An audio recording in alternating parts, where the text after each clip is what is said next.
সরকারি একটি উদ্যোগ যা অর্থনৈতিকভাবে পিছিয়ে পড়া ছাত্রছাত্রীদের উচ্চশিক্ষা অর্জনের জন্য 12,000 টাকা আর্থিক সহায়তা প্রদান করে। পশ্চিমবঙ্গের ছাত্রছাত্রীরা এই স্কলারশিপের সুবিধা পেয়ে থাকে। এনএমএমএস স্কলারশিপ আবেদনের সময় কি কি নথিপত্র প্রয়োজন হবে, কিভাবে আবেদন করবে ও শেষ তারিখ কবে, তা জানতে পুরো ভিডিওটি দেখুন এবং নিয়মিত আপডেট পেতে চ্যানেলটিকে সাবস্ক্রাইব করে রাখুন। বছরে 12,000 টাকা পর্যন্ত স্কলারশিপ দেওয়া হয়। শিক্ষাকে উৎসাহিত করার উদ্দেশ্যে অর্থনৈতিকভাবে দুর্বলতার কারণে শিক্ষা থেকে বঞ্চিত হওয়া ছাত্রছাত্রীদের জন্য এই স্কলারশিপ দেওয়া হয়ে থাকে।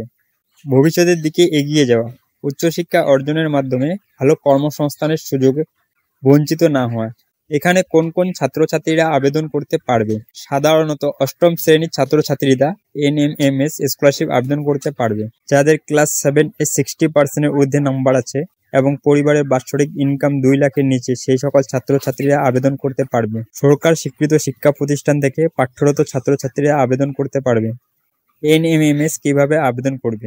অনলাইনে আবেদনের জন্য পশ্চিমবঙ্গ সরকারের নির্দিষ্ট ওয়েবসাইটে গিয়ে অনলাইনে আবেদন করতে হবে। আবেদনের সময় Aadhaar card, admission slip, photo, bank account, video income, আবেদন ফর্ম ও হেড স্যারের সিগনেচার নিয়ে সব নথি আপলোড করতে হবে। আবেদন শুরু হয়ে গেছে। আগামী 28 অক্টোবর পর্যন্ত আবেদনের শেষ তারিখ। 28 অক্টোবর পর্যন্ত আবেদন করা যাবে। পশ্চিমবঙ্গ সরকারের শিক্ষা দপ্তরের ওয়েবসাইটে বিস্তারিত তথ্য পাওয়া যাবে। এছাড়াও ডিসক্রিপশনে লিঙ্ক দেওয়া আছে, দেখে নিতে পারো, অথবা তোমাদের স্কুলের শিক্ষকদের কাছ থেকে তথ্য নিতে পারো। মনে রাখবে, নির্ধারিত সময়ের মধ্যে আবেদন করতে ভুলবে না। সকল তথ্য সঠিকভাবে দিতে হবে। স্কলারশিপ সংক্রান্ত সর্বশেষ খবর পাওয়ার জন্য এনএমএমএস ওয়েবসাইটে চেক করতে হবে।